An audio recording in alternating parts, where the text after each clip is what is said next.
Assalamualaikum warahmatullahi wabarakatuh. Waalaikumsalam.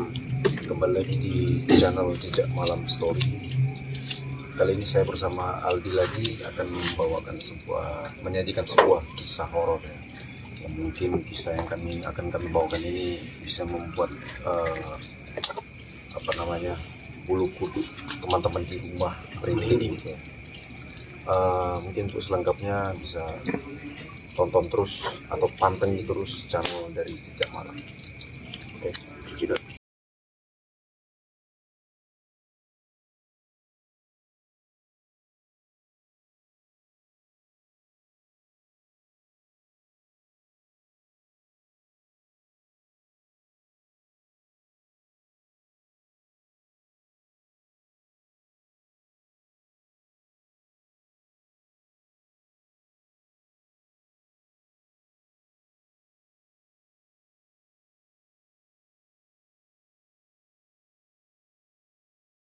Kisah yang mau kau sajikan ke para penonton yang ada di rumah. Oke. Cerita kali ini tuh tentang teror di rumah sakit. Seorang siswa magang cowok yang pindahan dari rumah sakit sebelah ke rumah sakit yang ini. Jadi dia ini tuh diteror berbagai macam hal horor, hal aneh yang terjadi di rumah sakit ini gitu. Nah, cerita ini tuh bermula ketika dia baru pertama kali lagi pindah ke rumah sakit ini, dan dia dapat shift itu di shift kedua. Itu shift kedua ini sekitar jam 3 sore sampai jam 12 malam. Nah, jadi ceritanya itu kita sebut aja nama dia ini si Tony lah ya. Jadi si Tony ini awalnya dari rumah sakit yang sebelumnya ya, dia itu dipindahkan ke rumah sakit yang satu ini. Nah, dan dia itu pertama kali langsung dapat shift second di jam 3 sampai jam 11 malam. Nah, shift ini tuh berlangsung selama seminggu. Nah, jadi kita singkat aja ceritanya. Malam pertama Tony itu datang, dia itu langsung disuguhi satu penampakan horor. Iya. Nah, rumah sakit ini tuh Little H. Jadi dia ini satu gedung, terus ada jembatan gitu. Dan jembatan ini terhubung antara lantai 2 dan lantai 2, Pak. Ya. Nah, di rumah sakit ini pun ada 3 lantai, dan di rumah sakit itu ada lift. Tuh. Nah, jadi pas saat itu si Tony ini sedang mengurus pasien di lantai 3 kalau nggak salah, di lantai 3. Jadi pas Tony lagi ngurusin pasien ini tuh sekitar jam-jam 9 malam. Jam 9 malam. Jadi kondisi rumah sakit ini udah sepi lah, karena pegawai atau suster atau perawat yang masuk itu sekitar 5 orangan aja malam itu. Jadi si Tony inilah yang gerak di lantai 3. Nah, jadi mereka ini cuman berdua yang di lantai 3. Kita sebut aja yang cewek ini namanya Silana. Nah, Silana dan si Tony ini tuh ketemulah di koridor depan gitu kan ya. Mereka tuh mau turun ke lantai 1 buat bikin laporan. Jadi mereka tuh di lantai 1-nya tuh ada kayak ruangan khusus untuk mereka bikin laporan gitulah, antara suster, perawat, dan dokter gitu kan, untuk berbagi shift nantinya. Jadi dia ini jumpa sama si Lana di lantai 3. Akhirnya tuh mereka turun lewat lift. Nah, tiba-tiba pas mereka lagi naik lift ini tuh macet, Pak. Ya. Lift ini macet, stuck di antara lantai 3 dan lantai 2. Baru itu turun, jadi so macet gitu kan. Jadi mereka nih agak panik sedikit, karena kejadian itu baru pertama kali mereka alami gitu kan. Dan itu baru pertama kali masuk juga. Nah, singkat ceritanya, pas mereka lagi panik-panik itu, akhirnya mereka telepon tuh orang di luar kayak gini. Akhirnya lift itu tiba-tiba bisa lagi nyala lagi, lancar lagi kan. Turun mereka ke lantai 1. Pas mereka turun ke lantai 1, yang anehnya lantai 1 ini tuh kotor kali. Padahal posisinya orang cleaning service malam itu ada, dan itu baru dibersihin, Pak. Pas mereka baru masuk itu sekitar jam 3 sore itu baru dibersihin. Nah, ini posisinya itu benar-benar kotor kali, berdebu gitu kan, segala macam. Nah, di antara debu-debuan ini mereka nengok tapak kaki. Ada tapak kaki. Iya, tapak kaki aneh. Dan tapak kaki ini, Pak, dari lantai pijaknya ke dinding. Ibaratnya merayap dari lantai bawah kan, tep dinding. Yeah. Nah, Pas mereka nengok, mereka nih heran gitu kan. Ya yang namanya tapakai kenapa bisa di dinding, kan itu debu ya Pak. Iya. Debu. Jadi kalau kita pijak debu, kita pijak ke dinding warna putih, pasti otomatis berbekas kan. Nah itu yang mereka lihat Pak. Ya mereka nggak irain mungkin itu orang-orang iseng atau gimana kan. Akhirnya mereka tuh nelfon ke cleaning service lah buat dibersihin lantai 1 itu kan. Takutnya pas shift ketiga pas malam masuk, takutnya nanti marah gitu kan gara-gara itu kotor gitu kan. Nah akhirnya masuklah mereka ke ruangan itu. Di ruangan itu nggak ada siapa-siapa Wak, cuma mereka berdua. Karena mereka bikin laporan kan, tiba-tiba ada suara alarm dari luar, itu alarm IGD. Jadi ada orang masuk IGD gitu kan. Datanglah seorang ibu-ibu sama bapak-bapak. Ibu ini yang sakit Wak, bapak-bapak ini yang dorong kursi rodanya. Jadi ceritanya ibu ini tuh demam tinggi, dan akhirnya dibawalah pasien itu tuh ke dalam ruangan IGD itu kan untuk diperiksa gitu kan, berapa segala macam. Akhirnya udah selesai mereka selesai mereka rawat segala macam itu, mereka ini berdua Wak, yang ngurusin ini gitu kan. Udah selesai baru disuruh bapak itu ngurus administrasi terlebih dahulu gitu kan. Akhirnya uruslah sama bapak ini, terus mereka tinggal. Jadi di pas ngurus administrasi ini udah ada orang yang jaga gitu kan. Nah terus mereka tinggal. Selang daripada itu mereka masuk lagi ke IGD ini Wak. Masuk lagi ke IGD ini buat nyewa ibu ini. Ternyata ibu itu ada di situ Wak. Jadi kemana ibu? Nah ceritanya pas dia datang lagi ke tempat administrasi, dia ngomong kan, kemana bawa bapaknya dan ibu-ibu tadi kan. Tadi bawa bapaknya keluar gitu kan. Ibu-ibunya kemana gitu kan. Nggak tahu, saya cuma lihat bapak itu aja. Nah emang di administrasi itu bapak ini pakai BPJS jadi aman lah gitu kan, nggak ada pembayaran segala macam. Akhirnya dia bilang, kemana bapak tadi kan, bapak tadi keluar katanya gitu kan, katanya mau duduk di luar gitu. Oh yaudah katanya gitu kan, mungkin bapak ini bawa ibu-ibu itu keluar gitu kan. Nah karena nggak keluar, akhirnya Wak nyari keluar, akhirnya nggak ada, Ngilang gitu. iya ngilang gitu. Selang beberapa menit datang satu ambulan. Datang satu ambulan ini datang, dan dia bawa 2 jenazah. Dan kau tahu jenazahnya siapa? Ibu dan bapak yang tadi. Oh ibu dan bapak yang tadi ngilang itu? Iya. Kecelakaan tunggal. Itu waktu dia ngeliat kondisi itu gimana? Jadi sosok ibu ini yang dibilang demam ya demam, terus dia memang pucat gitu kan. Bapak ini juga pucat, cuman memang orang ini nggak ada banyak bicara gitu.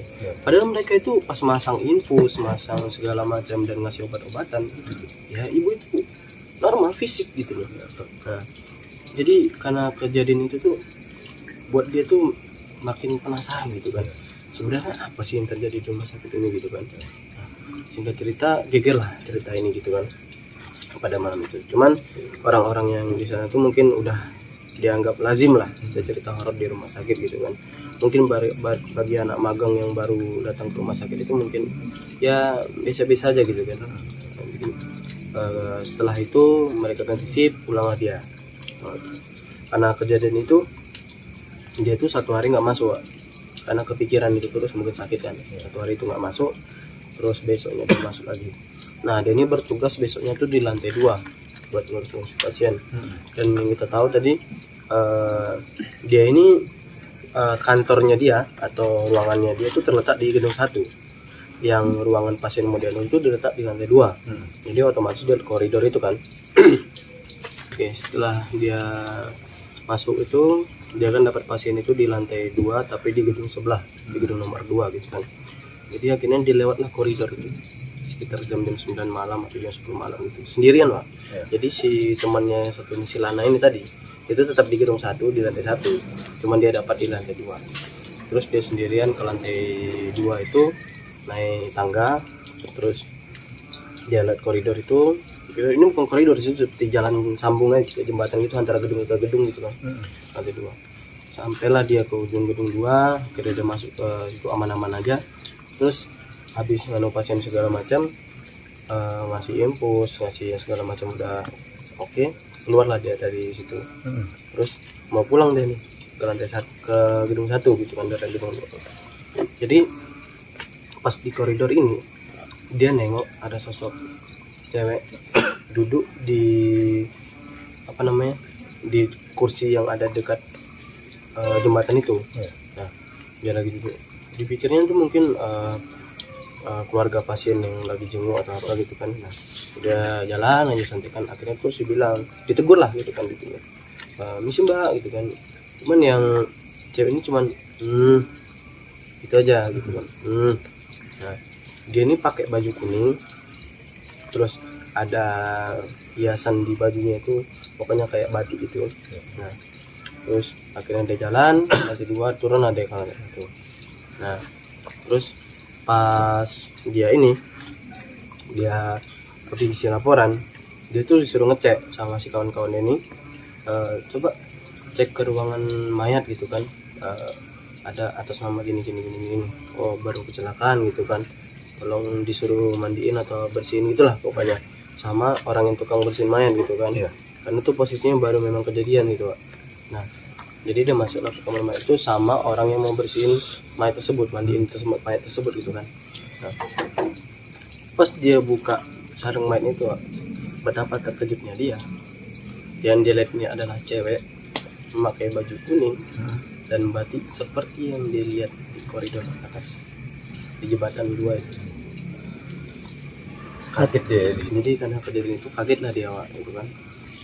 Tapi dia nggak ngomong apa-apa gitu, nggak ngomong sama siapa. Terus dia ngomong sama yang tukang bersihin mayat itu, tolong ya dimandiin gitu kan, gini karena besok segera diambil sama keluarganya gitu.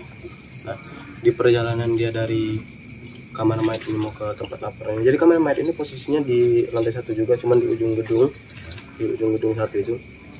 Dia pas di koridor dia mau jalan ke ruangannya dia nengok lagi. Oh, ada lagi. So, cewek tadi pakai baju kuning dengan batik yang ada di bajunya. Dia tuh merinding kok nengok kayak gitu. Karena ini kejadian untuk 2 kalinya dia nengok kayak gitu lagi dalam 1 malam. Dan dia pun ngelihat mayat wanita tersebut gitu kan untuk dimandikan. Akhirnya dia itu sambil gemetaran lewat, tapi dia bilang misi gitu kan, saya mau lewat gitu. Misi, saya mau lewat gitu kan, saya tidak ada ganggu apa-apa, saya tidak mengganggu anda, jadi jangan ganggu saya gitu kan. Nah, lewatlah dia gitu. Mungkin itu sebagai salam perpisahannya dari seorang yang mungkin sebagai ngingatin aja gitu kan. Nah, itulah mungkin Wak. Nah, jadi kejadian malam itu cuma itu aja bukan, akhirnya dia ganti shift juga, besok dia itu masuk lagi gitu kan. Untungnya hari besoknya dan beberapa hari kemudian itu nggak ada kejadian apa-apa gitu kan. Nah, jadi sekitar udah mau sebulanan itu nggak ada kejadian apa-apa, aman-aman aja. Dia cuma 2 hari pertama itu aja jadi kerjain gitu kan, atau kenalan lah sama sosok penghuni yang ada di sana. Terus kejadian horor terakhir ini setelah dia mau habis dari kontraknya dari sana, mungkin sekitar ya 3-4 bulanan dari sana gitu kan. Mungkin salam perpisahan juga dari seorang anak kecil yang gak ada kepala. Salam perpisahan. Iya. Jadi ini posisinya dia sekitar jam-jam 11 malam sebelum pulang gitu kan, dia beres-beres di kantornya.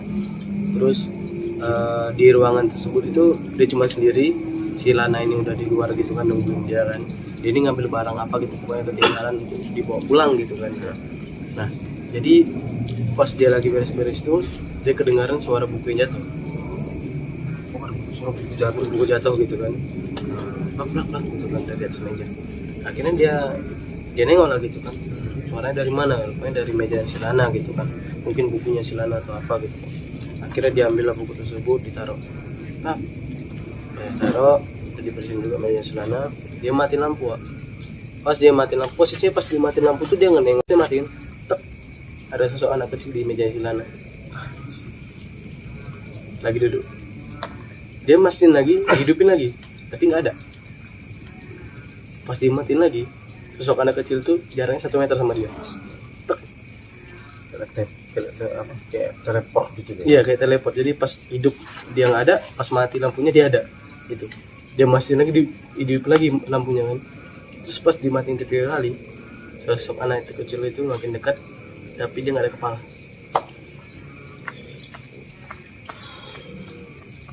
Dan itu bikin dia takut setengah mati, Pak. Itu pingsan nggak dia tuh? Enggak, untungnya dia nggak pingsan, dia lumayan kuat lah dia karena kejadian itu kan. Akhirnya dia ngomong sama si Lana kalau dia ngeliat penampakan tersebut, dan si Lana ngomong si Lana selalu diteror sama dia berkali-kali, hampir setiap hari, bahkan sampai dia mau keluar dari rumah sakit tersebut. Jadi ceritanya kayak gitu, Pak. Oke, teman-teman, cukup sekian saja cerita dari Bang Aldi. Mungkin ada tambahan dari teman-teman atau tanggapan bisa langsung terahkan di kolom komentar ya. Bagi teman-teman yang mau mengajukan cerita-cerita mistis atau ada pengalaman-pengalaman pribadi gitu kan, bisa langsung kirim di Telegram ya. Ya, nanti linknya kita taruh di deskripsi dan kolom komentar juga. Terima kasih karena udah menyaksikan Jejak Malam Jejak Malam Story. Stay horror.